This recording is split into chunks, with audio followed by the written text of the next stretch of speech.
And so because they're trying to run the new engines on old wiring, the new engines are actually overloading the old wires, and so that's what's causing a lot of the electricity outages that we're having with BPL. And so they do need to make some changes in terms of infrastructure, right?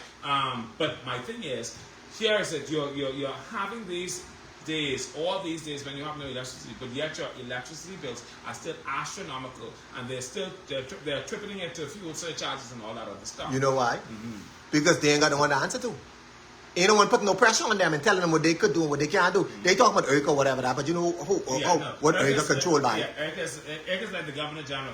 The Governor General it's just a stamp. She's just a rubber stamp. Ain't nothing she don't have to say. The Honorable Leslie Miller brought something to our attention years ago and told us how the government could drop these fuel prices or whatever, right? See, he's a smart man. Yes, he is. And he speak his mind. Yes, and then some people is get to him and tell him, oh, you shouldn't say that or whatever. Then he'll say, oh, he's sorry for saying. Put it in reverse. You see what I'm saying? But he speak his mind. Yes, and he's mean what he say, even though he might say, well, I'm sorry for saying that or whatever. He mean that. He means everything that he said. But they wouldn't take him up on his offer because too much people stand to lose. Yes. You see what I'm saying? Too much people stand to lose. But we need an honest Bahamas. We have bred a nation of corruption. Yes. We have bred that. And it started from the leaders go down. That's why almost in every organization, there is corruption. Okay? Because it started from the leaders. I could commit a crime. And all I need to do is know somebody. And one phone call, and I out. Yeah. I walk in. Your son could commit a crime because he don't know nobody in power. He got to go to jail. Even if he didn't commit the crime, because he's innocent. Legally, he should be innocent until proven guilty. But he got to go to jail. But because he cannot afford that, because he cannot afford that process, he has to suffer and face the consequences of the action. This is what I don't understand. This is what I don't understand. The young man on the street corner trying to make his hustle.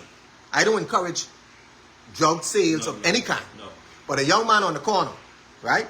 Trying to peddle his little drugs so he could look good and pay his little bills or whatever.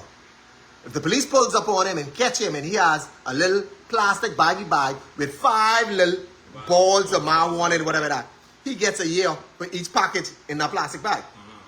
I don't know if they're that harsh now. I think they Well, they might be that harsh now, but this is what used to happen, right? You got a drug dealer go down to Colombia or Jamaica, and he come back with a boatload of drugs, and he get 2 years. Yeah. Especially if he got some money. Come on, man. How is these things fair? You remember one of the things I recall, and I knocking Janet Boswick, but remember John Boswick, her son? He got caught with illegal with a gun. Bullets. Yeah, he got caught with the bullets in his bag. And everybody else up to that time was given custodial sentences for having bullets and stuff. And he was allowed to pay a fine, I think $15,000 to get off that case.